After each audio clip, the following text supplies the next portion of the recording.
ఇక్కడ 44 years back 1982 వరకు intermediate complete చేసి ఆ తర్వాత ఇంజనీరింగ్ చేసి ఆ తర్వాత 6 టైమ్స్ ఎమ్మెల్యేగా ఎంపీగా 2 టైమ్స్ మినిస్టర్గా ఉండి ఈరోజు ఎంబీఏ ఎంసీఏకి సంబంధించి సిల్వర్ జూబ్లీ సెలబ్రేషన్స్ నన్ను ఇన్వైట్ చేసిన వాళ్ళందరికీ కూడా కమిటీ మెంబర్స్కి ముందుగా వాళ్ళకి థ్యాంక్స్ తెలియజేసుకుంటూ, ఎందుకంటే 44 ఇయర్స్ తర్వాత నేను చదువుకున్న కాలేజీకి ఇక కాలేజీ పక్క నుంచి చార్మినార్కు వినాయక చవితి కానీ ప్రోగ్రామ్స్ పోతుంటాం కానీ కాలేజీ లోపలికి ఎప్పుడు రాలే.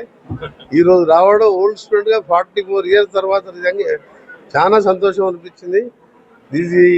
ఈ అగర్వాల్ శిక్షణ సమితి దాదాపు 13 ఇన్స్టిట్యూషన్స్ ట్విన్ సిటీస్లో best quality education less nominal ఫీజుతోని, ఎగ్జాంపుల్ 20,000 ఈరోజు ఇంటర్మీడియట్కి ఇక్కడ ఫీజు తీసుకుంటున్నారంటే మీరు అర్థం చేసుకోండి. హైదరాబాద్లో వారికి సంబంధించిన ఇన్స్టిట్యూషన్ ఎక్స్పాండ్ చేసడానికి నార్సింగ్లో కోకాపేటలో అప్లై చేసిన అది పెండింగ్ అప్లికేషన్ కానీ, అలాగే లా కాలేజీకి సంబంధించిన అప్లికేషన్ కొత్త లా కాలేజ్ పెట్టాలనే ఆలోచన, ఒక పక్క బిల్డింగ్ లీజ్కి సంబంధించి సీఎం గారికి ఇప్పటికే వాళ్ళు అప్లై చేసాను.